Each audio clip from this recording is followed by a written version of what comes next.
Reka tubasuhuze rero mwese abantu muteze amatwi Birindiro TV, tukaba tuje kugira ngo tuganire n'abantu muri rusange. Aha rero tugiye kuganira ku ntambara ikomeje kubera muri Repubulika ya Demokarasi ya Kongo, aho ni muri Sud Kivu, aho bita mu Minembwe. Ngira ngo mwahumvise abantu batangiye gutabaza bati turashize, nyuma yaho Sukoyi ikoze ibikora inka. Ndagira ngo ndaza kugenda ashyiraho amafoto murajya muyabona ahantu hari ibinogo binini cyane indege ya Sukoyi yacukuye, ngo irimo ishakishamo hasi abo bantu barasira mu matranche.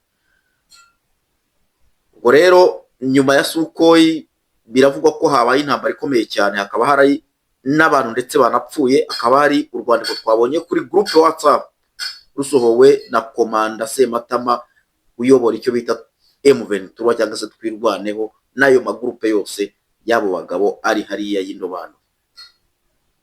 Ahangaha rero ikiganiro cyacu no kigiye gushingira, turareba na force abana bato b'imyaka 18, 19, 20 ibyo barimo bakora hariya.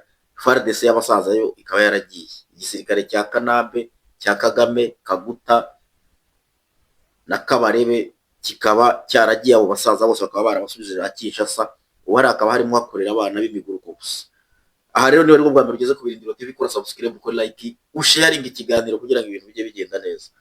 Haba nihanganishije rero abanyamurenge. Ku rundi ruhande harimo inzirakarengane, n'ibyo barimo barazira karengane, ariko mumenye ko iyo ntambara irimo ibageraho ubu ngubu yayihereye ku banyarwanda muri 1994, abantu bahunga. Hari abantu banyuze muri iyo mihana y'iwanyu bahunga baturutse mu Rwanda, ubwo bari bamaze gusenyerwa inkambi bamwe. Ngira ngo murabyibuka abantu bari bakuru, mwadukamiye amata bamwe, amata mu yaduhari meza nta kibazo gihari, ariko hari n'abandi bayakamaga bagashyiramo uburozi bikanagira abantu bapfuye.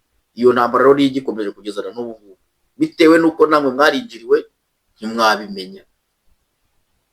Ntabwo abanyamurenge mwese muri babi, ntabwo ariko bimeze, ariko mwarinjiriwemo hazamo abantu babi bashakaga kumara rubanda rwari ruturutse mu gihugu cy'u Rwanda ruhunga rukanyura iwanyu. Abo bantu rero baraza bisanisha namwe, akaba aribo bantu batangaga amata, bakaruga imigezi, abantu bavomagaho bakaruga ibitoki, abantu batemaga bakaruga imineke, bakaruga ibisheke, akaba ari naho abantu bagiye bashirira.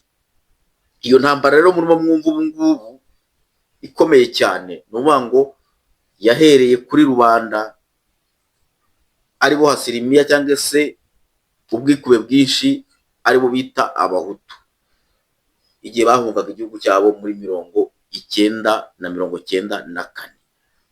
Voilà, intention yacu rero ni iyi. Dufite ibaruwa hano ya Afande Sematama, ubwo bari bamaze kubirukankana, ariko mbere yo kugira ngo mbanze nyisome, turavuga hano aho bita Ilundu na Inundu, aho hamaze gufatwa n'ingabo za Bahibu n'ingabo za Serpent Noir. Izo ni force nshyashya Repubulika ya Demokarasi ya Kongo imaze gufona. Abo ni abasirikare ba Gisekedi, apana abasirikare ba Kanambe. Ingabo za FDNB, izo ni ingabo z'u Burundi, bakaba bamaze kudeploya nyuma yo gufata hano hantu, bakaba baraye hafi y'isantere ya Minembwe. Aha rero akaba ariho habereye urugamba rukomeye cyane, akaba ari naho hantu hagiye kuva ibyo ngiye gusoma none ahangaha mu ibaruwa yagaragaye kuri groupe WhatsApp y'abategetsi cyangwa se y'abakuru b'iyo mitwe yatwirwaneho, MRDP, Android n'ibiki byose, nizo za Red Tabara. Aho rero bavugaga ko nyine abantu bashize, abana bashize, aho mu bitaro bageze bagasangaho abarwayi cyangwa se abarashwe 150. Urumva bapfuye ari bangahe? Ikibazo gikomeye rero. Nibanga intambara mwebwe abanyamurenge mwashiwemo ntabwo muyizi, nimuzi nyirayo.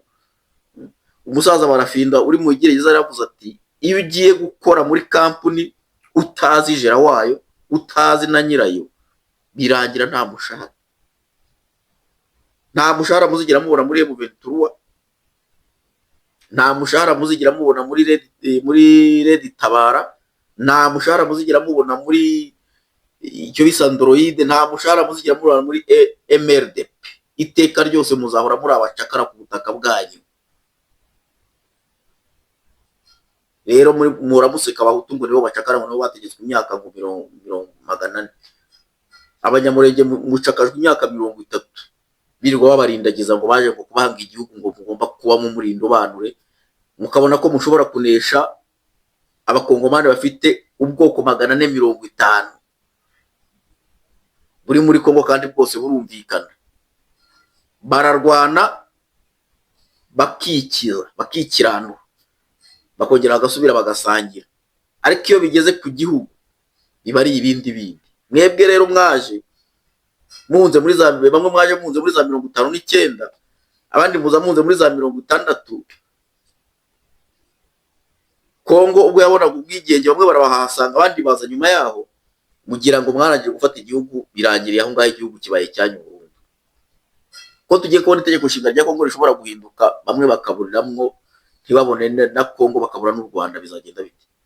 Kubera ko mu Rwanda niba ushobora gufata abantu bakavukira ukabafata ukabakatira, numvise ko mu nkiko mu Rwanda ngari abanyamurenge bagwiriyemo bigo bakatira abahutu. Niba ushobora gufata abantu ukabakatira imanza ari kavukire ukabaziza ubusa, ubwo ukeka ko ibyo bintu bizarangirira aho ngaho? Haba muri Kongo haba no mu Rwanda hari abantu muzabura intama n'ibyuma mukaba mu buhungiro ubuziraherezo. Aha ngaha rero icyo twaba tugiye kwivugira, nubwo ntandukiriyeho gatoya murambabarira, birimo biravugwa ko rero iyi baruwa irimo iravuga ngo yari baruwa y'ibanga ngo bari babitse, ariko kubera ko nyine mu magrupe ya WhatsApp murayazi, cyangwa se telefone, abantu baje kumaneja telefone, ariko umuntu amaneja telefone ukaba wamenya ibintu byose umuntu afite kuri WhatsApp ubishatse. Barimo baravuga ngo abari kurasa abana ba MRDP twirwaneho na Red Tabara ni abahibu. Mwumvise neza?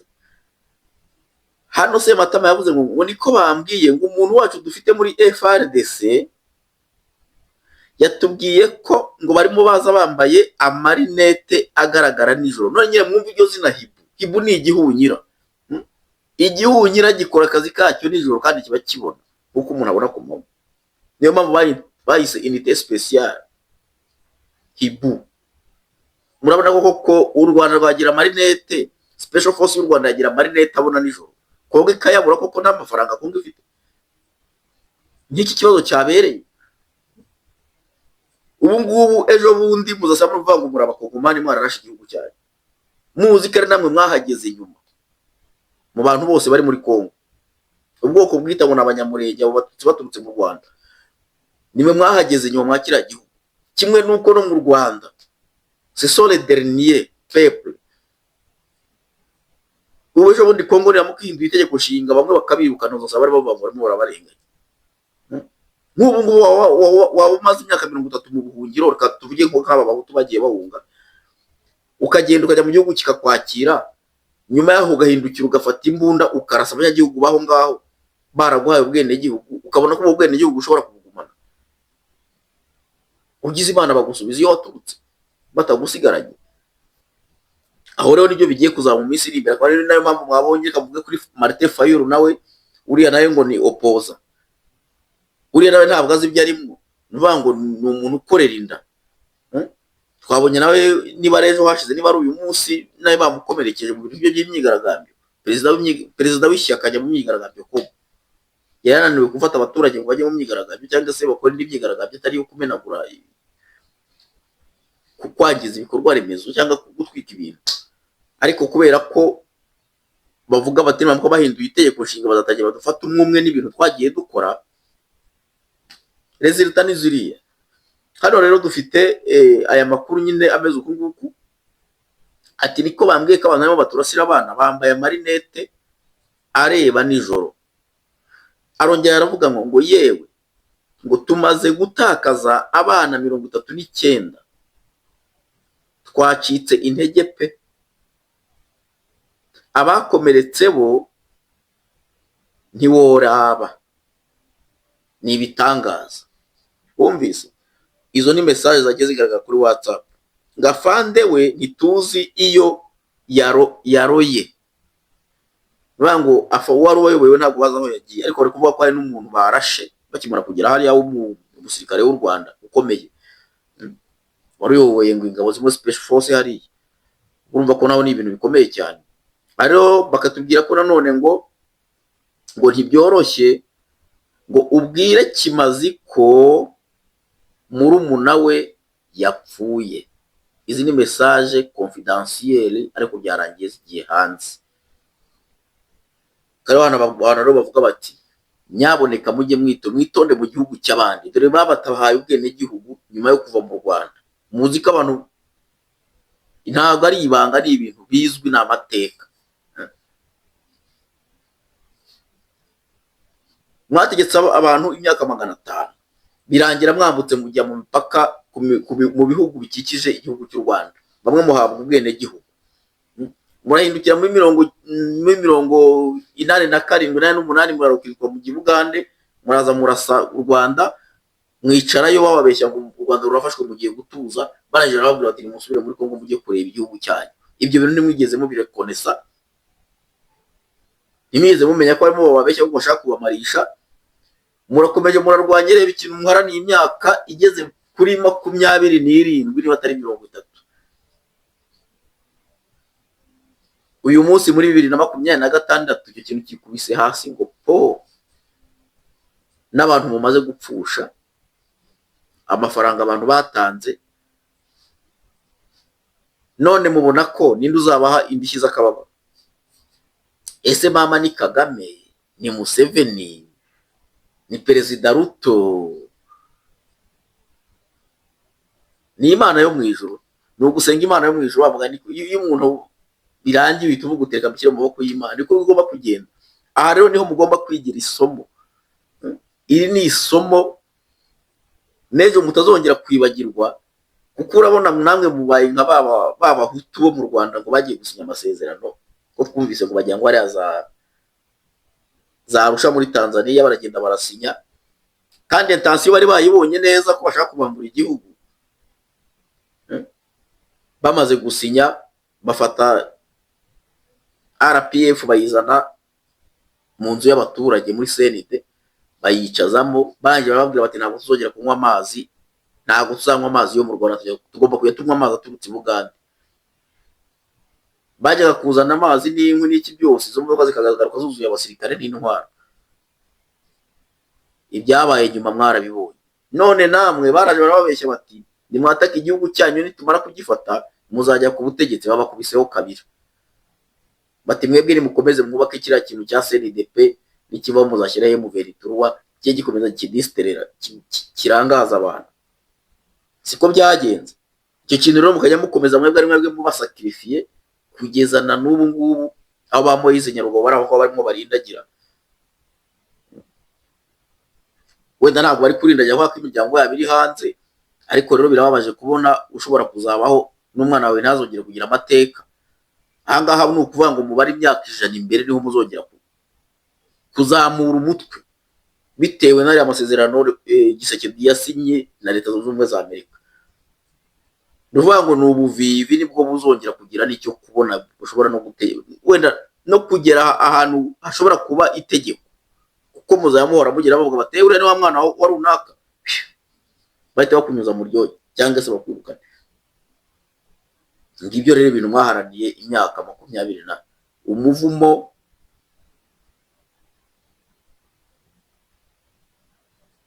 kuvugwa nabi, kubaho wihishe, nibyo rero bigiye kuboka. Kongo rero ikaba ari naho ishaka gushyira za ambasade ahantu hose kugira ngo mu minsi iri imbere ubwo intambara yabaye ikomeye bazajya babona uko babatoragura. Nuko ibintu bimeze. Nyuma rero y'iyi ntambara FARDC nayo ikaba itanze itangazo rivuga ko les forces armées de la République démocratique du Congo, baravuga ko ingabo za Repubulika ya Demokarasi ya Congo babwira opinion nationale na internationale ko bafashe localité ya Mikenge nyuma y'intambara yahuje RDF M23 na FARDC na Wazalendo muri ako karere. Bakavuga ko rero nyuma yo gutsindwa kwizi ngabo za M23 RDF AFC batangiye gusenya ibikorwa remezo no gutwika amazu y'abaturage bo kugira ngo berekane ko ari ingabo z'igihugu zirimo zikora ibyo bintu. Ubu rero bikaba birimo bivugwa ko Minembwe muri make yabayiraye hafi.